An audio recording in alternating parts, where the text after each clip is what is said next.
we have so much power that we forget or take for granted over our own bodies and our world, because a lot of our world is what we perceive and feel. And so if we can take control of that even for a few minutes, it can be extremely grounding and rewarding, and just a powerful platform from which to do other exciting, creative, expansive types of generous activities that we all want to be doing. Welcome to Health in the Real World podcast. We're here with Dr. Michael Brown. He is a licensed acupuncturist. And I think you have one other kind of credential or certification. That's Doctor of Acupuncture and Chinese Medicine. Yeah. Okay. The DACM is doctor. Okay. So you're a licensed acupuncturist, and then above and beyond, you're a doctor of acupuncture as well. Correct. Awesome. Michael and I go way back. We were in a networking group several years ago. This is maybe like 6 years ago now, 5, 6, somewhere in there. Yeah. Anyway, and then you went to the same high school as I did, different year, a couple years younger, I believe, but crossed paths many times over the years. So thanks for joining in today, Michael. Thanks for the invitation. It's a pleasure to be here. Sure. So let's get started. You're an acupuncturist, and I think you have a very unique perspective on health. I've had a lot of fitness trainers on this podcast, and I'm a trainer myself, but I love acupuncture, and we're going to talk a little bit about my experience with that. I want to start though with let's say you met somebody just for the first time, say at a dinner party or something, and those conversations are pretty quick. And they ask you something like, what's 1 or 2 or 3 of the most important things I can do for myself as far as my own personal health? What would you tell them? I would say get good sleep, prioritize sleep, and prioritize your diet in terms of lifestyle. So things you can do for yourself, those are things that I would say are kind of foundational and key to kind of ensuring all the other parts of your life, all the other parts of your health are supported. Sleep and food. Absolutely. This weekend, it's been about a week since the air quality's just been horrendous for the last week, and then off and on for the last month. Right. This weekend, speaking of sleep, I don't normally do this either. I just knocked out. I took 2 naps, one on Saturday, one on Sunday. Each were almost 4 hours. Wow. Yeah. I had a huge headache. The dirty air was just getting to me. And in addition to the huge naps, I slept for 10 to 12 hours each night, Friday, Saturday, Sunday. That's amazing. It was incredible. And it just sort of reminded me of when I was a kid. I suffered a lot with migraines. Mm-hmm. I had really bad allergies, seasonal allergies and things like that. I think once or twice a week, I came home from school with just the worst headache ever. Oh, wow. 4 p.m., I would just go to sleep. Yeah. And my body just knew what to do. It would kind of reset, right? And then I would wake up the next morning. So I probably got, probably 16 hours of sleep. Yeah. And woke up just like walking on rainbows the next day because my body had gotten enough sleep. So I definitely agree with you. Sleep, nutrition, pillars, right? When it comes to health. Yeah. And so somebody, let's say somebody that you've been helping for a while in your acupuncture practice, and they're moving along, they're doing great. And then, life happens sometimes, and they say, they fall off the wagon. What do you tell somebody who's kind of fallen off the wagon and needs a little Kickstarter? I think it's important to look at our lives in terms of cycles. Everything that humans experience is kind of rooted in the cycles of the seasons, and the cycles of those seasons reflect not only just in our year to year, but also in our overall life. And I think it's important, especially as we reach new seasons. I know a lot of people start to really feel the quote unquote seasonal shift from the peak of your life, like let's say summer is the peak of your life, to the autumn. As you hit middle age, it's kind of like that transition between youth to old age. There's a lot of sudden realizations that your body is changing or has changed without you noticing, and you're starting to notice it. And so when you start to notice those changes, it's a helpful motivation, or I would encourage people to view it as motivation to take some kind of action, whether that's working with a personal trainer, whether that's making some specific change in your lifestyle, whether that's starting to work with some other kind of medical specialist, an acupuncturist, a chiropractor, uh, even a psychologist. So when we're getting those signals from our own body in those metaphorical seasonal changes from youth to old age, from summer to autumn, it's important to pay attention to those and respond to them. And if we don't respond to them, it's not like those signals and the causes of those signals are going to go away. They're just going to get stronger and stronger and more dramatic, and will require more dramatic response later down the road. So Yeah, I think that's well said. I think how you started that was great too. We go through seasons and they're inevitable. And I think just acknowledging that, hey, something's different.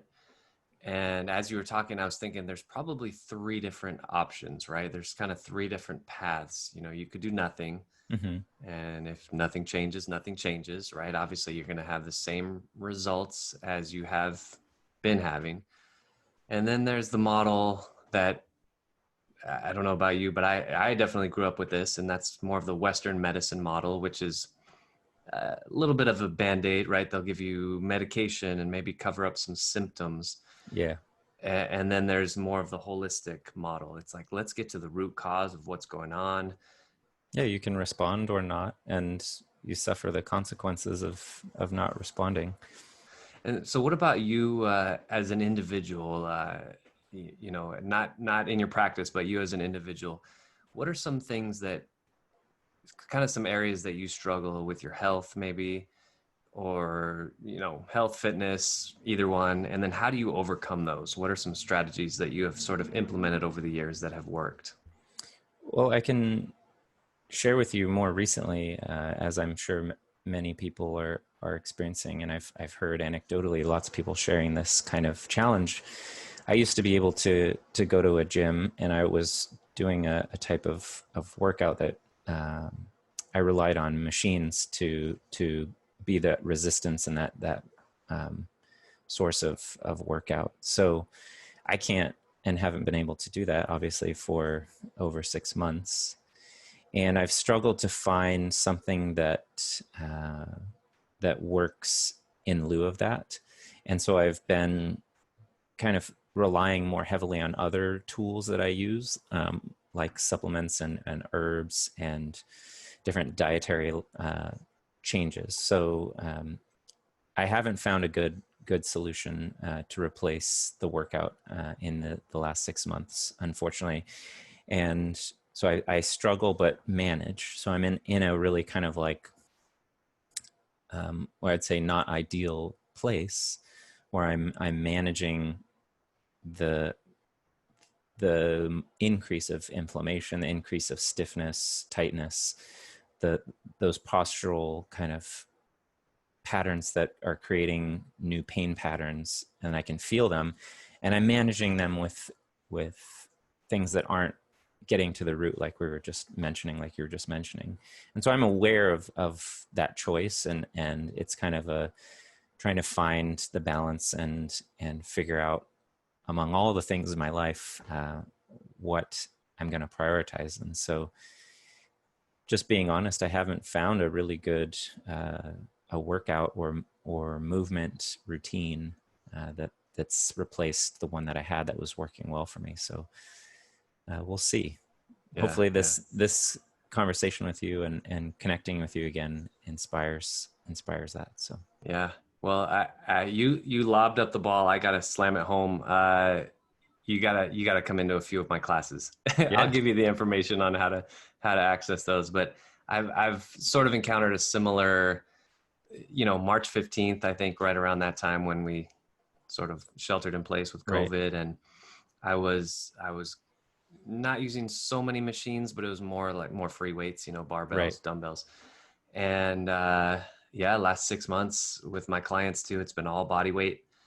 And I even before this, I've always been a huge fan of body weight and really, especially my warm up. It's, a Goscu base and it's all body Yeah. weight. Right. And so it was kind of an easy transition in one sense, but in another sense, it was a little bit of a challenge because now we're nothing. Like I'm not even using pull-up bars or even light weights or bands or anything like that. It's the floor and the body weight, which it's been a very cool challenge. Being able to try to hit every muscle group. The biggest challenge is the biceps. If you think about the biceps, you have to pull Right. something, right? You either have to go to a pull-up bar and pull yourself up, or you have to pull a weight toward you, right? To hit the opposite, the triceps, you just have to push something, which, push up, dips, Sure. easy, right? So there's a really cool exercise I've been doing to do basically bicep curls by curling your legs. So you're seated on the floor.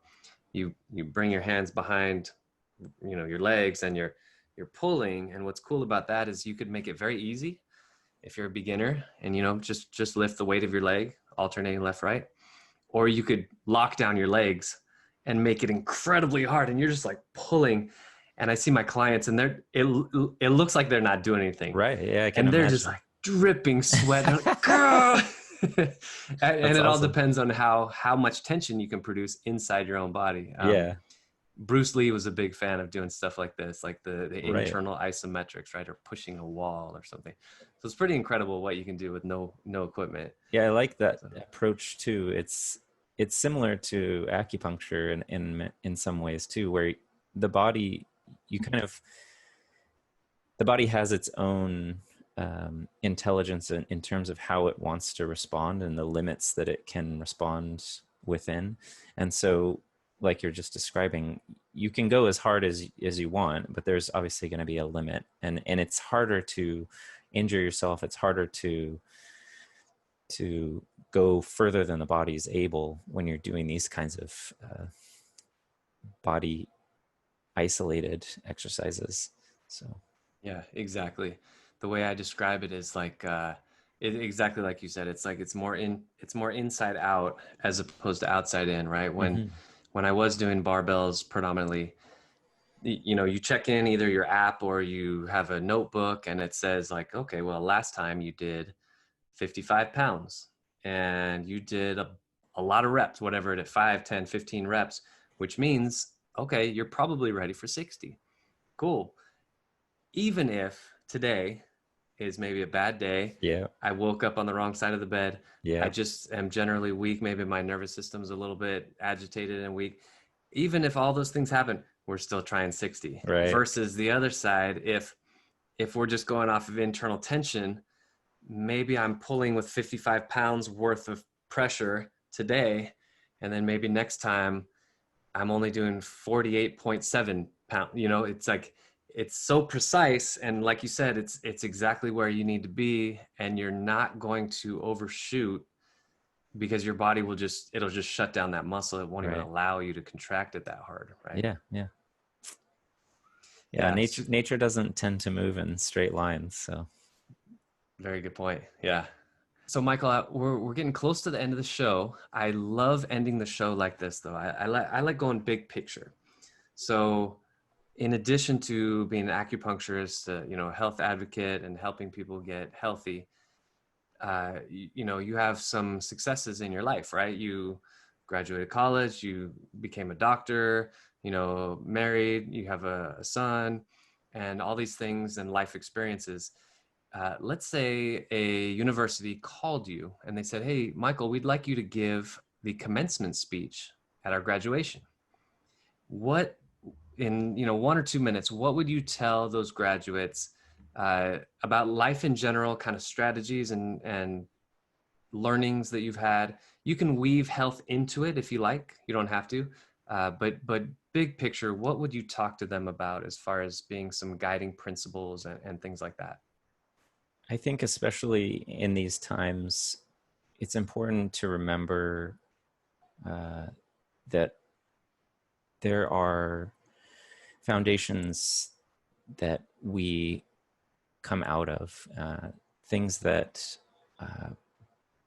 not only are easy to take for granted, like our families and our own bodies as a foundation for success, as a foundation for just being. I'm my recommendation would be to don't take for granted uh, these kind of profoundly uh, grounding resources that we have, and the most direct or the closest example I would say is your own body, and the genetic pool of resource, the wisdom of the body is in communication with you, and is usually, and most of us are blessed with a certain level of just general healthfulness that is enough to work with, to allow us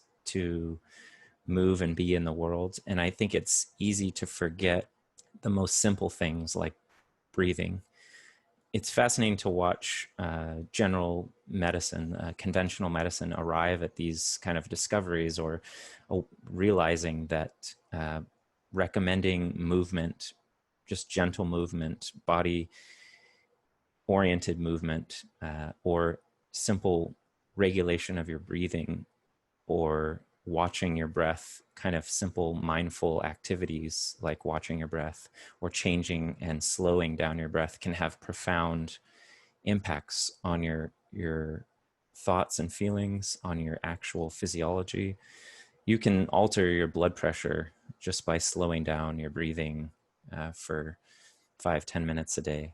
And that to me is a reminder that we have so much power that we forget or take for granted over our own bodies and our world, because a lot of our world is what we perceive and feel. And so if we can take control of that even for a few minutes, it can be extremely grounding and rewarding, and just a powerful platform from which to do other exciting, creative, expansive types of generous activities that we all want to be doing, and that sometimes we don't feel like we can. But just doing simple things like that and remembering how profound that is, I think is important, especially in these times. Well, thank you so much, Michael.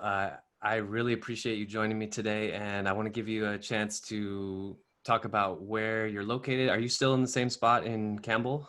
Yeah, so Yeah. our practice is a small family practice. It's myself and my wife, Jessica. We're both licensed acupuncturists. We each more or less work in the same specialties of primarily pain, but because acupuncture helps with many different systems, we do a lot of different work with people on their health, especially with chronic diseases that require more assistance, more tools than are usually available. Our practice is located in downtown Campbell, so between Pruneyard and downtown Campbell, we're right over there. We love to provide a bridge between the traditional medicines and traditional view of things and the modern view of things by bringing in evidence-based medicine. You're looking at current research and how that informs traditional views and how those work together to help people understand and better apply medicine to the body. So we're very much an integrative medical practice and an evidence-informed practice. That's great. And we also will accept health insurance for people who are trying to use their health insurance, and we're happy to do free benefits checks for people. Our website is abundant-heaven.com or abundant-heaven.com. And we have lots of information and research there that we add. We also, because of the shelter in place, we invested a little time into our online tea store. We love tea, and so we love sharing it. And we like to curate a nice selection of really unique teas just for enjoyment, not necessarily as a health thing, although tea is a healthful practice as well. So I can send you some tea and we can drink it together maybe at the Over same Zoom. time. And Yeah. yeah, Perfect. Oh, that'd be awesome. Yeah, and if we do it in maybe 6 weeks or so, the seasons will be changing. It'll be a little absolutely. cooler. Perfect tea time. We'll All be right. heading into winter, actually, technically.